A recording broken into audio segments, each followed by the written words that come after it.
Good evening, my dear friends and my dear students. Today we'll be talking about very interactive compounds that is called as halogens. I think you know that they are very active compounds. So I think this is a weekend also. You have to be little active. Okay. So that's what we are going to end up with almost all p block elements today with respect to interhalogen compounds is concerned. Okay. So now before getting into actual topic of today's, we will discuss about what we had discussed in the last class. That is, let us have a recap of the last class. So in the last class we discussed about anomalous behavior of oxygen oxides of then ozone, allotropic forms, then sulfur, then compounds of sulfur we discussed about. Good evening, Josana, Samarika, Radhika, good evening, one and all. Okay. So after that discussing the class, we are given some CCP questions to you people. I think we are able to find some of the students went wrong with this question, majority of the students. Let us discuss with this question with respect to the clarity of the concept is concerned. Why the students went wrong? The two sulfur atoms in a sodium thiosulfate is how, that is what we asked especially. So what is the oxidation state? So now Na2S2O7, this is the molecular formula of that. Okay, I think all of you know that. So when we calculate the oxidation state for sulfur, both the atom, okay, when you look at the structure, you can find it exhibits the +2 as well as a +6 oxidation state. Okay, so why this happens? Because of the availability of the p orbital as well as the d orbitals involved in the bonding, as especially when we talk about thiosulfate, where the oxygen gets into the bridge nature. So that's where it exhibits the two oxidation state of +2 as well as +6.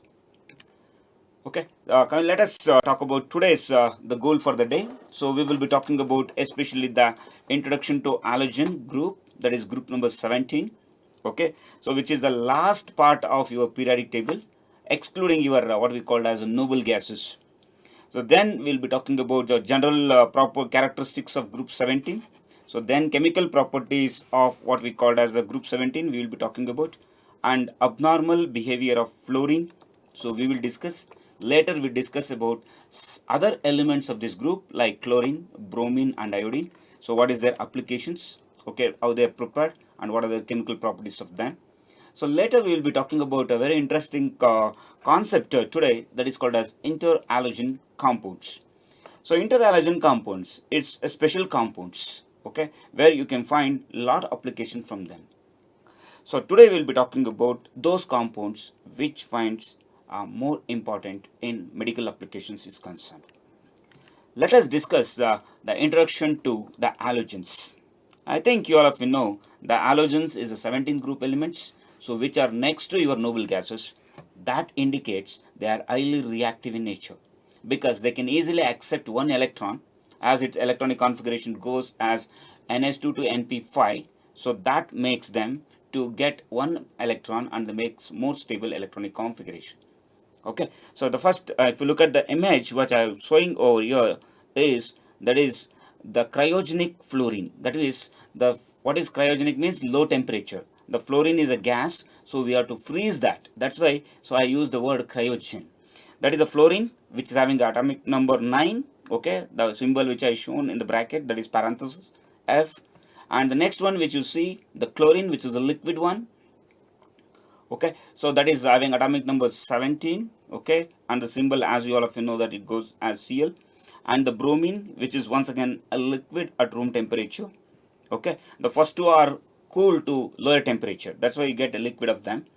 So when compared to the bromine, bromine is once again a liquid at room temperature by nature itself. So the bromine atomic number is 35. Then we look at another element which you find, iodine. So we call it as iodine is brown in color. Okay, so when you look at iodine, the ore which we extract, okay, before getting actually it will be in the solid form, so that is at room temperature. And the next element, okay, where we think of called as astatine, which is 80, atomic number 85. Radhika is asking some question. What is that, sir? If lattice energy is very, I didn't. The question is not clear. If lattice energy is very, then we can say its dissociation energy is less. See, lattice energy is the amount of energy released when 1 mole of a substance is dissolved, okay, or in order to form what we call as an ionic solid. Okay, what is the amount of energy which you are giving? So that's why if you want to talk about lattice energy, just recall your what we think of Born-Haber cycle. So where you are going to obtain the sodium chloride. Okay, so now it is like this: lattice energy, if it is the molar pole, if the compound what you are obtaining is a more polar, then what will happen? The energy required for hydration is also very high. Okay, so that's why the dissociation energy is something not with respect to what we call as lattice energy. I will be talking about that. Dissociation energy is the nothing but the bond energy. Okay, the lattice energy is also type of energy where it's combination of what you call as dissociation energy, enthalpy of hydration, ionization energy. All those energy will be accounted in lattice energy.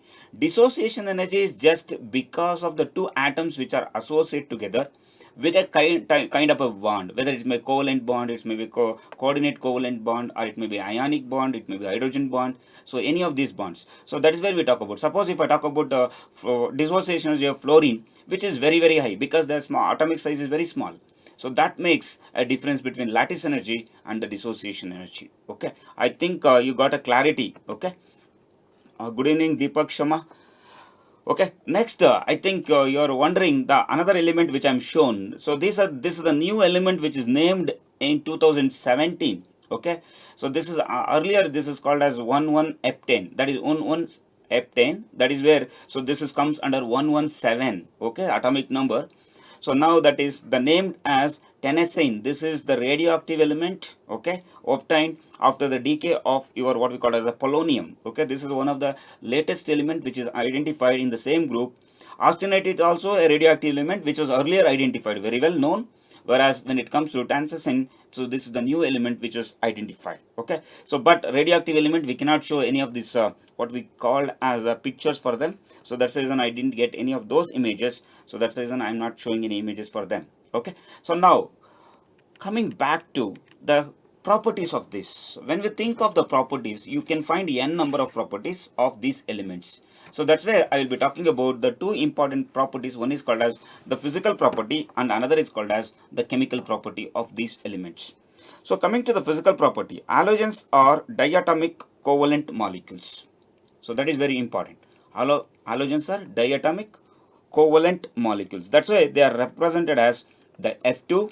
Okay, so then you can find the Cl2 or you can find Br2, as well as you can find them as I2.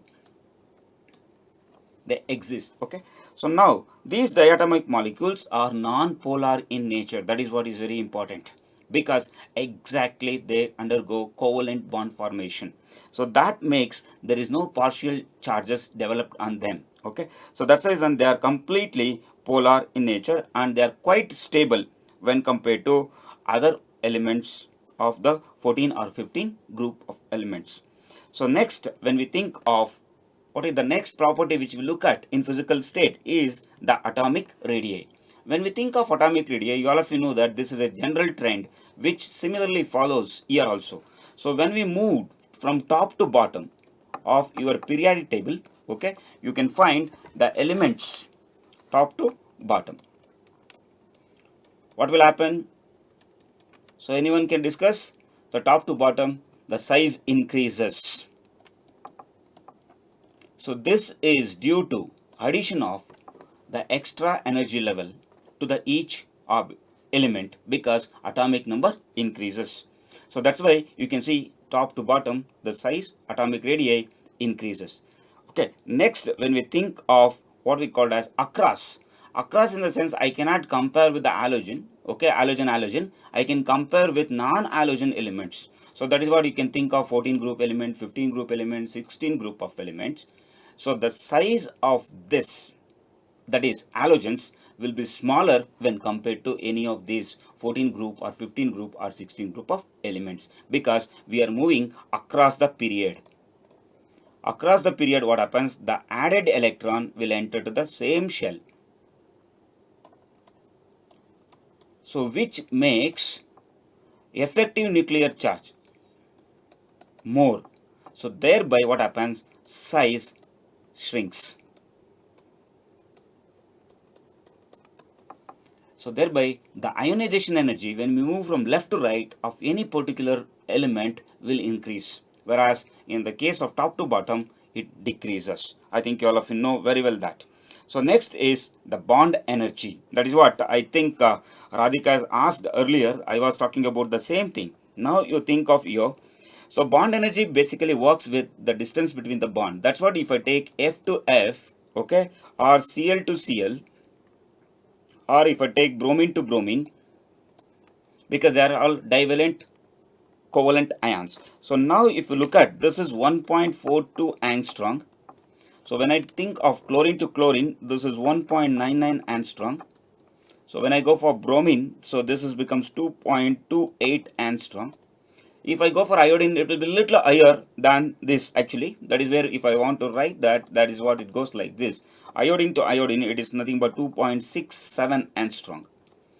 So this is why I'm talking about the size. You can see here. The next is I will be talking about the bond energy, because you all of you know that the inversely, that is force, is inversely proportional to distance square. So that's why I'm talking about the bond energy. So now when we think of the bond energy, you can see here. So this is 38 kilocalories per mole in case of the fluorine. Okay, when it goes for this is chlorine, this is goes as 57 kilocalories per mole. Okay, similarly if I go for the bromine and to bromine, it becomes 45.5. Okay, if I go for iodine, it becomes 35.6. So now here if you carefully observe, the bond energies are varying in a different way. So when you think of the dissociation of for fluorine to fluorine dissociation as similar to chlorine dissociation, they are different energies. So what may be the reason for this? So when you think of the lower bond dissociation energy of fluorine to fluorine, okay, if you think of it is just what you call as 38 kilocalories, this is because the electrons are very close to each other. That means the fluorine itself is small and this is also small. Now imagine this fluorine atom which is there, which also contains a nucleus.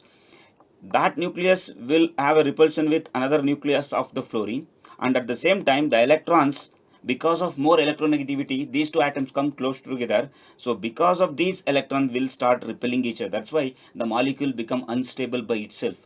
Even a small amount of energy that makes the molecule to break down very easily. So when it comes to chlorine, it is not like that. But if carefully observe, that is almost getting double than the first energy of the fluorine to fluorine. That is becoming 57 kilocalories. Okay. So that is why when we think of this, what may be the reason for this? Because this here, the pp orbital overlap takes place, and which will be having some distance compared to electron to electron. That makes a special thing. But look at the things when I go for bromine and iodine. So this, because the structure itself becomes heavier, and thereby the atoms itself are unstable to hold the heavy atoms together. That's why, so the bond energy as we go bromine to iodine, it once again decreases. Okay, because in flow bromine you find d orbital, when it go to iodine you find even f orbitals also comes into picture. So that makes highly unstable nature for them. So the next is the coloring property of them. So when we think of coloring property, this is a special property apart from alkali metals we talk about. Even in alkali metals when we discuss, so we talk about the energy, where ionization energy, based on that electrons will be transferred and they will from one energy level to another energy level, thereby they will give what we call as the color to the flame. Similarly, here also this fluorine, because they are also highly electron there. If you look at alkali metals, they are electropositive, yet the dead opposite to them, they are electronegative. That means their tendency to attract in one electron, whereas alkali metals tendency to lose one electron. Okay, that's why they are electropositive. They also give energy, color, and these compounds also give color. So when we think of halogens, all halogen molecules are colored. So this is due to the fact that halogen absorb light in the visible region and causes excitation of their outermost electron to higher energy level, and once they come back, so they give energy. That is where we look at delta E, which is nothing but E2 minus E1. When you calculate the difference in energy, that will fall under the visible region. Thereby you can find each element will give different colors. So that is what, if you see the fluorine which absorbs the violet light, and appears yellow in color. Okay, that's what the image, that's the reason I have shown the image in the first slide. Okay, similarly the chlorine greenish yellow color, and red color for the bromine, and as what we see is the arsenate, which is a grayish color. So later the iodine turns to brown when it breaks down. Okay, so this is all about the color nature of them. So coming to the next important property, that is wet ionization energy. I think you all of you very well know this. As we go down the group, ionization energy decreases because due to increase in atomic size of the element. So that is where I will be talking about. So next, the value of iodine is comparatively low. Okay, so that it can lose the electron and it forms a special ion which is called as high plus ion also. So now we have seen halogens usually accept electrons to get into iodide, but here because of the DD and FF repulsion, so this will form a special ion called as high plus ion. That is, the cation is going to be formed over here. So that is, apart from anion, you can expect the cation from halides, especially the iodine. So this is what the one special feature of iodine in this group. So coming to electronegativity. So electron affinity I will talk about later. Electronegativity. So all of you know that halogens are very value of electronegativity. What is that value of ion? That is where I will be talking about high value of electronegativity, psi value. So this is due to what we call as the nature of the element, and apart from that, so what we say about the electronegativity, that's what, if you look at your periodic table, the first series of elements is electropositive and we have negative over here. So in order to avoid the cancellation of these things, so we have kept one more element. So it is like, but you are like a sheet of paper. So one end of the sheet of the paper contains alkali metals and another end of the sheet contains electronegative element halogen. If they bring them together, so what you get? You get a salt.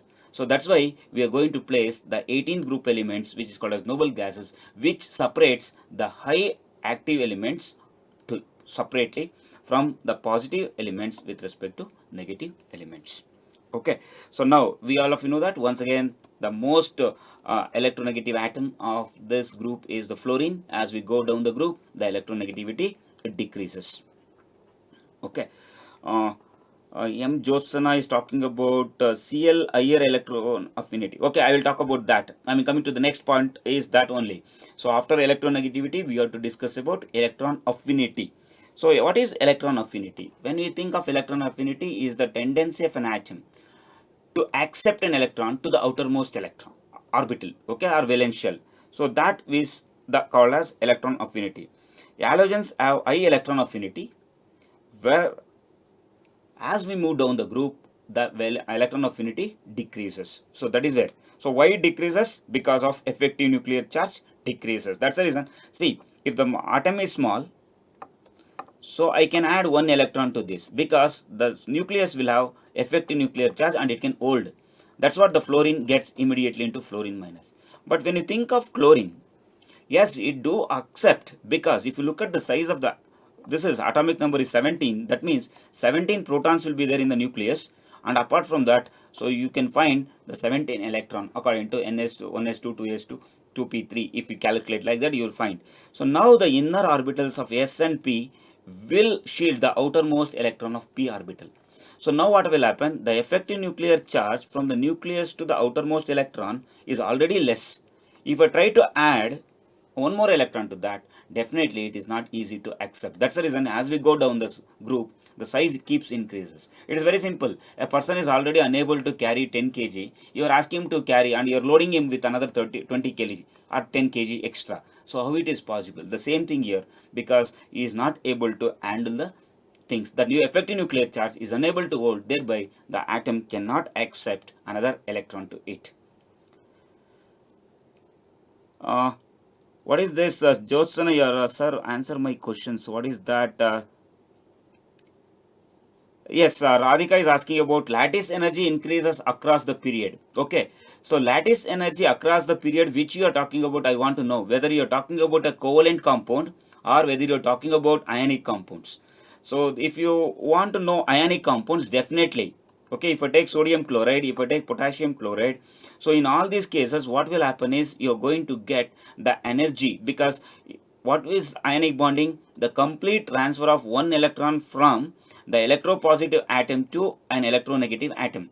So then what will happen? So it goes for endothermic process. That means you have to ionize the atom first, then you have to take it to ionic form, then you have to transfer the electron, then you have to put energy for putting electron into another atom. That's what the chlorine atom. So that's what, if you want to make Na to Na plus, it is not easy. You are giving ionization energy.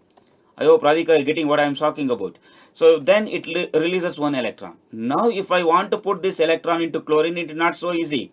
It is not like you are taking a mobile and keeping in your bag. So it is very difficult to put an electron, because already, so this chlorine atom is bigger, and because of electronegativity, what we called as electronegativity down the group decreases, and the size also increase. Now if I want to put this electron to this, I have to give energy to this. So thereby first ionization in electron affinity may be sometimes what we call as exothermic, but majority of the time it is an endothermic process. Thereby we have to supply energy. So what is the amount of energy which you are supplied to form the Cl minus, and this Na plus and Cl minus finally combine to form ionic compound of sodium chloride. Okay, so when it forms, so that energy what you are given, because the law of thermodynamics says energy can neither be created nor be destroyed, it is transferred from one form to another form. So now what has happened? The first case you are given ionization energy, that is energy supplied. In the case second one is the chlorine atom, chlorine atom is getting turned to chloride ion. So there what is happening? You are supplying energy. So this energy will be accumulated, the total energy. When you put into water or a solvent, suitable solvent, the amount of energy required to break, that means it becomes exothermic reaction. So that is where I think you're thinking of the lattice energy increases across the period. Okay, so that because the attractive force between the positive element and the negative element is more, so that's the reason the breaking is also difficult, and as well as the making is also difficult. That's the reason if you want to convert the sodium chloride into molten form, so we have to give energy about 908 degrees centigrade, roughly around 1100 Kelvin. But I can make the same sodium chloride into Na plus and Cl minus by putting water. So now what is happening here? The water, all of you know that it's a, what you call it? It's a rabbit air structure of having polar nature. So because of this, what happens? The sodium chloride which is formed, with the negative charge which is formed over here, Na plus and Cl minus, so they will be attracted towards the oppositely charged. Thereby the force F is equal to, as I already said, Q1 Q2 by D square, inverse square law if I apply. So what will happen? So they move apart. Thereby the energy required to break them is less. So that's the reason sodium chloride, when you put into water and put your hand into that, it becomes cold. So that's the beauty of this. Okay, so that's what I think you got the clarity with this. So it depends upon the type of compound which you are forming. Whether you are forming covalent compound, the energy is different. Whether you are forming ionic compound, the energy is different. If you are forming a complex like coordinate complex, the energies are different. We cannot say always it is from left to right, it decreases or increases. It depends on the type of the compound which you are using. Okay, I think Radhika, you got the answer for this. Okay. So next I will be talking about the physical state or general characteristic. In that we'll be talking about the oxidation state, I hope. Okay. So this oxidation state, you all of you know that fluorine oxidation state is -1 only. It is not going to exhibit any other oxidation state. Okay, because the major reason is lack of d orbitals. It is not, because it's a second period element. That's the reason it's not going to exhibit more than -1 oxidation state. But when it comes to other elements, they show -1, +1, +3, +5 and +7. Okay, as we move down the group, we can find out the variable oxidation state, because availability of your d and f orbitals into the picture. So that's why they can get into the 5 as well as the IF. That's what the best example is, IF7. So you can find here the oxidation number. This goes over here. Okay, so the next oxidizing power which I will be talking about. So what is this oxidizing power when we look into this? So oxidizing power is, since halogens have high electron affinities, they easily pick up the electron to form their substances. Okay, hence they are all good oxidizing agents. The oxidizing power, when we look in for the fluorine, okay, which decreases from fluorine to iodine, since the fluorine is the strongest oxidizing agent, okay. When we look at for what we called as the oxidizing agent, it will oxidize the other and it will reduce by themselves. So that is a special property of, once again, oxidizing agents. Okay, so that's why in general halogen of low atomic number will oxidize the allied ion of higher oxidation number. So this is what you're going to discuss, a special reaction in organic chemistry that is called a Schwarz reaction, where if you want to prepare what you call as higher halogen compounds, we are going to use lower organic compounds. Or if I want to go for lower organic compound, then I have to go for D block salts of as a catalyst, where we can replace them. So that is what the oxidizing power goes with respect to these compounds. So next, when we think of the solubility is very important, because you all of you know that majority of them dissolves in water. That's what the fluorine HF gives. So when it dissolves in water, okay, then you can find HCl, so HBr, okay, then HI, okay. So these are the things which you can obtain easily when we make them to dissolve in polar solvents, okay.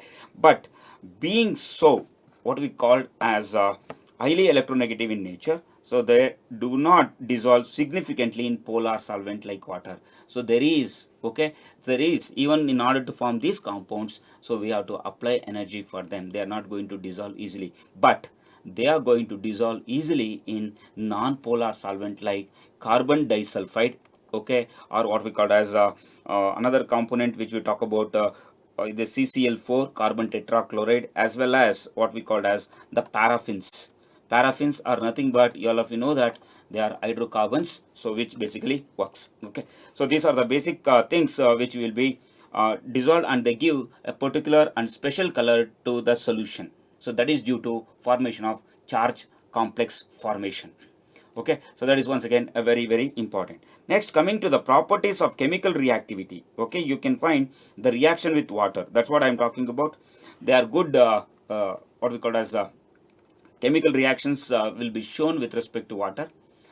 The reason behind that is, once again, water is polar. They are also, once again, if you look at HF, so this is negative and this is positive.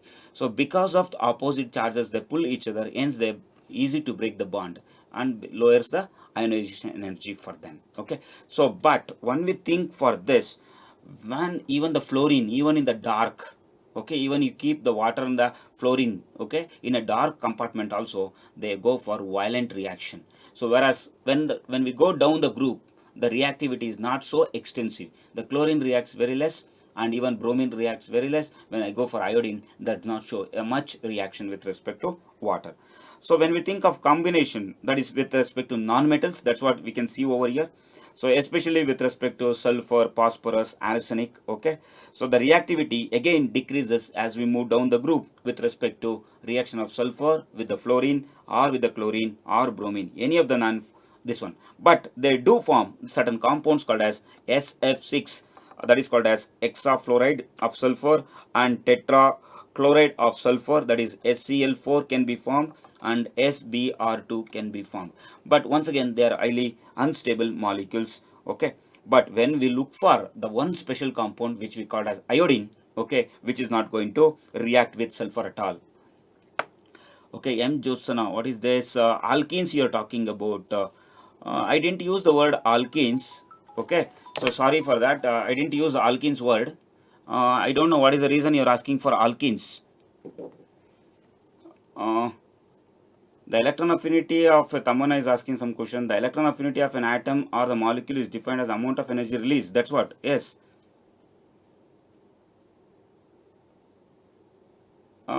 I don't know what is the reason you are giving the definition. I told about already when electron is added. See, the first thing is when we think of what we think electron affinity, because they already have a tendency to attract one electron towards them. So that's the reason that is the exothermic reaction that will give out energy. But the second one, if you want to put, already they have obtained the noble gas configuration. So then if you want to make it more electronegative, then it is difficult. So that time you have to put endothermic process. So that is where the electron affinity also differs when we think for that. Okay, next with respect to hydrocarbons, if you think of the reaction with hydrocarbons, that's what CH4. So when combines with the fluorine atoms, it forms carbon plus hydrogen fluoride, HF. Similarly, the chlorine also, when we do the chlorination reaction, I think so this is going to form the 4Cl2 will give us what we call as carbon tetrachloride plus 4HCl. So these are the molecules. Somebody is asking what is that, which is better acid, HF or HI? See, in what way you're asking? HF is better acid in the sense acidity you're talking about, or this one. So HI is gives the more H plus in the solution. Okay, when it comes to HF cannot ionize because of what we call as high electronegativity. It does not want to lose its counterpart. What is that counterpart? Is HF. That is, the in the case of HF, H is having positive and F is having negative. This doesn't want to give out because both are having small size. They get hydrated more, thereby they want to attract each other. Hence, if you don't find the H plus in the solution, definitely your pH value decreases, because pH is equal to, you all of you know that, minus 1 over log of H plus or negative log of H plus concentration, which we call. So now imagine here the H plus ion decreases in the solution means what will happen? Your pH value becomes more. That means it is not 1 or 2, it will become 4 or 5, which is near to your neutral, or what we call as neutral. So thereby, if you want to make the more acidic, your H plus ions should be more in the solution. Okay, so that's why, so we talk about HI is the best acid. Okay, so when compared to HF. Okay, I think you got the clarity. Deepak Sharma is also agreed for this. Yes. So next we will be talking about abnormal properties of your fluorine. So you all of you know that because of small size, high electronegativity, okay, so which makes non-availability of d orbitals, so which with a low dissociation energy of F to F bond, so that exhibits anomalous properties. So this is the last anomalous property of this group of element. That means what we call a second period last element. This is okay. Next is your noble gas, that is called as neon. So that is already outermost orbital is completely filled, so you cannot expect any anomalous property with respect to that. Okay, so these are the anomalous properties of this. So coming to fluorine, which is the one of the important compound of this group, so which we will be talking about. So when we think of fluorine, you all of you know that the basic component obtained from where you obtain the fluorine, this is called as cryolite. The cryolite, I think you know this. This is the one of the component which is added in the case of what we called as sodium aluminum extraction. So when we think of bauxite, the bauxite forms Al2O3, which is a strong base. Okay, so which cannot be broken down into aluminum as oxide. Okay, so thereby what we do, we add this compound, during which you can find the fluorine, which acts as a good conductivity component. Apart from that, it makes the fluorine gas to be liberated. That's why the cryolite is one of the best source for your fluorine. So when we do electrolysis, so thereby we can find out the two fluorine ions comes together, okay, with the what we called as addition of electrons, or what we called as the simple step, if I want to say, oxidation occurs to form F2 plus 2 electrons are obtained. So thereby from the cryolite we can obtain by electrolysis process of this fluorine. So coming to the fluorine is best used as what we call as antifreeze agent. That's where we think of when we think of the fluorine, so we call that as freon. Okay, so the freon, we have different commercial grades. I will be talking about freon 12, so which is nothing but CF2 Cl2. Okay, this is nothing but fluorochlorocarbons. This is all used in refrigerator as well as in air conditioning.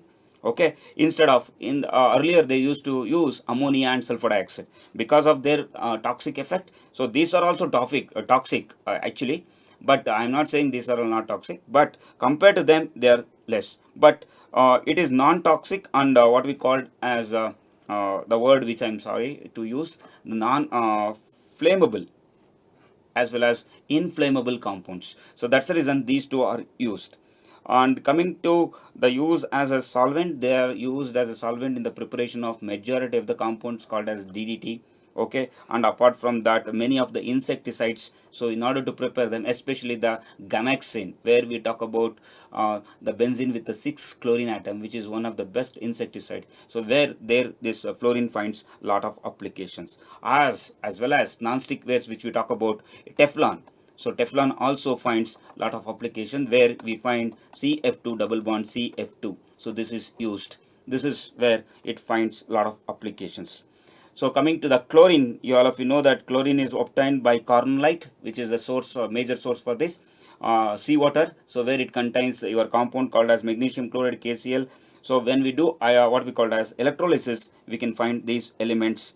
So coming to the applications of the chlorine, so you all of you know that this finds a lot of applications in the preparation of one of the important compound of mineral acid is HCl.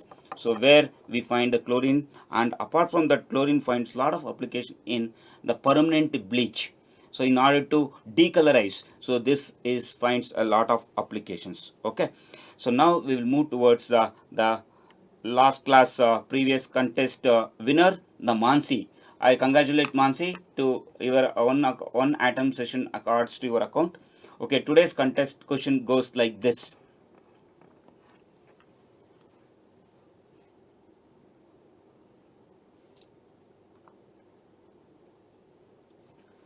Urochlorine is a mixture of chlorine with sulfur dioxide, cl chlorine with ClO2, Cl2 and CO. The last option which is given as none of the above.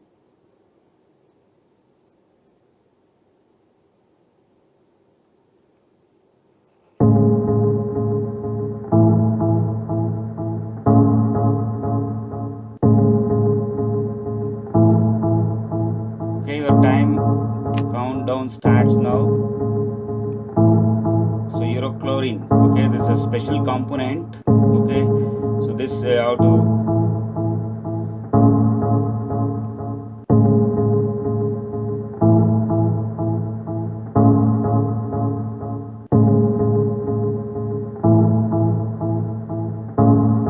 so your countdown starts, your time starts now. I think urochlorine is a mixture of, okay, it's a special component.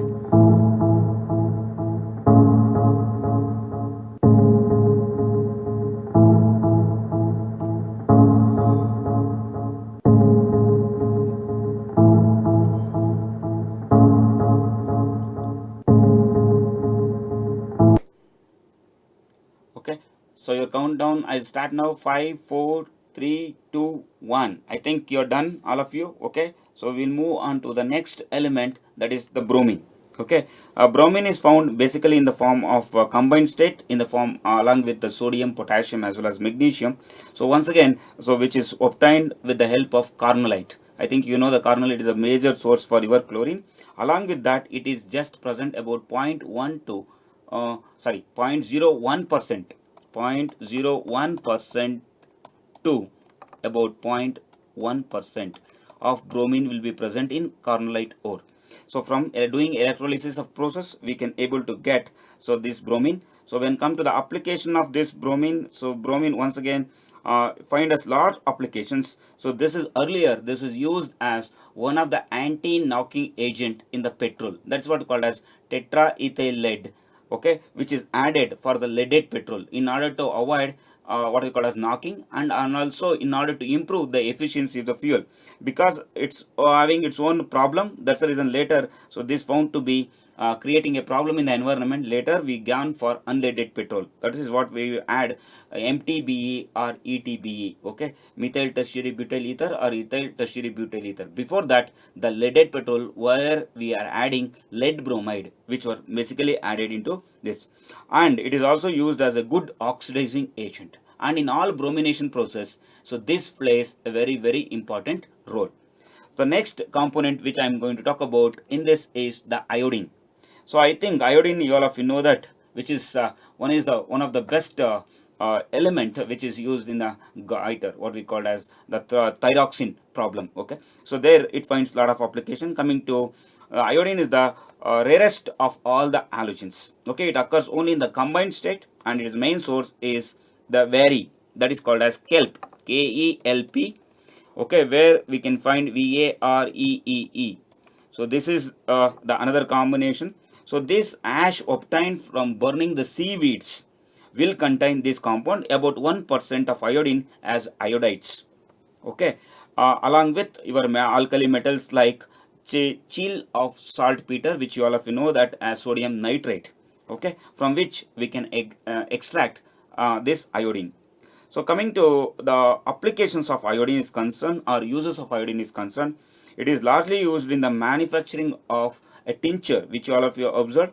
The iodine, okay, in the form of iodoform, okay, and as we called as iodex, indole, okay, as well as in certain iodine solutions along with potassium iodide for the treatment of goiter. Okay, it is also used in the laboratory reagent for all iodometric titrations for estimation of certain compounds like copper, okay, chlorine, by using thiosulfate as one of the standard solution. There also potassium iodide, that is iodine, plays an important role. And also it is used to increase the production of egg for in the case of hens, okay, that is where one application of this goes.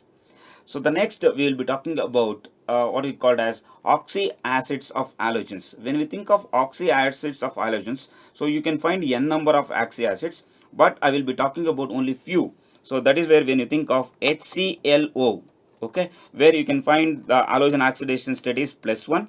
Similarly, you can find HBRO. So next is HIO, you can find for +1 oxidation state of other three. Iodine we cannot expect over here, okay. When it comes to +3, we can find with HClO2, where we don't find any of these acids with this. So coming to +5, okay, so we can find HClO3, HBRO3, okay, so HIO3 you can find, because as I already said, so these will exhibit +5 and +7, thereby you can expect the more combination. Then when it comes to +7, you can find HClO4, so HBRO4, okay, HIO6, okay. So these are all the components which you can find with what we call as oxyacids of your halogen. So next, the last topic which we are talking about today is called as interhalogen compounds. So this is most important. The compounds containing more, okay, halogen atoms. What is more I am talking about? It is more than one. That means if can you consider Cl2 with Cl2 as an interhalogen compound? No, we cannot consider. So that's where we divide the interhalogen compounds into two types. One is called as molecular compounds and polyhalide ionic compounds. So there, so if you want to find out interhalogen compounds, or if you want to call them as interhalogen compounds, two different halogen atoms as together to form a covalent bond, okay, or ionic compound where the valencies are satisfied. So such kind of compounds are called as interhalogen compounds.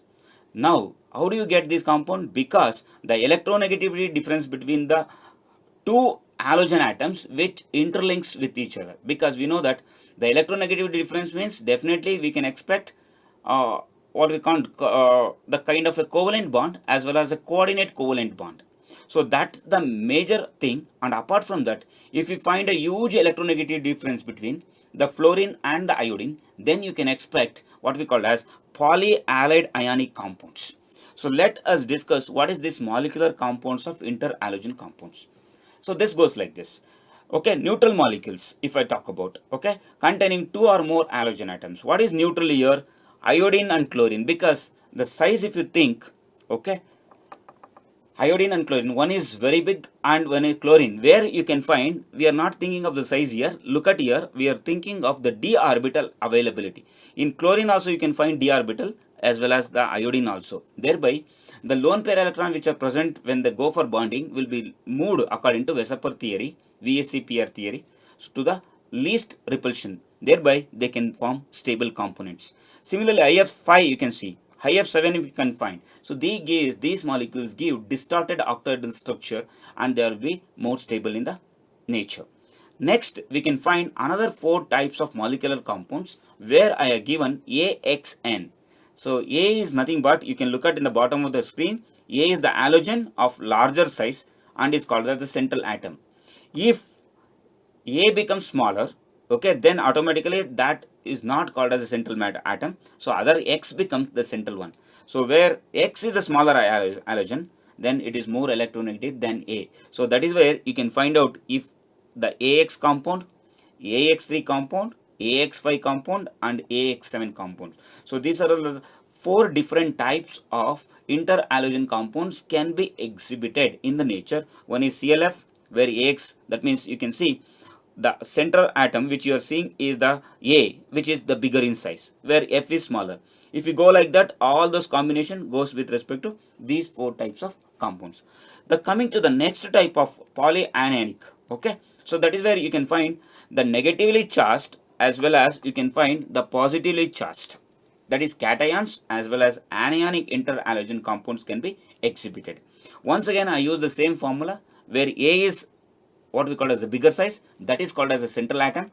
If X becomes bigger, then automatically that will be called as the central atom. So that's why you can see over here all negative charges as well as the positive charges will be given by both your iodine compounds. That is what you have to observe here. So the chlorine, if you look at, it gives only the negative charge. This is the one of the special kind of compounds, the polyhalide compounds will be obtained. So where we use these kind of components, if you think of, so they are highly ionic in nature. Then in the battery technology, where the movement of ion has to be done, okay, there we can make use of these interhalide compounds of halogens. Okay, so now I hope you all of you understood what is interhalogen compounds, what is the group 17. So now we will come to the end of the session, so where we'll be talking about the summary of the class. So we have discussed today the anomalous behavior of oxygen as well as oxides of this. Okay, and then we discussed about group 17 group, and where we discussed basically with respect to the components of 17 group like fluorine, chlorine, bromine and iodine, and we discussed basically with respect to interhalogen compounds. Okay, so now this is the time for all of you to get back to the CPP, which we are already given the 10 most important questions, okay, which is available on your passport. So I request all of you to solve those problems immediately. All the best for joining us.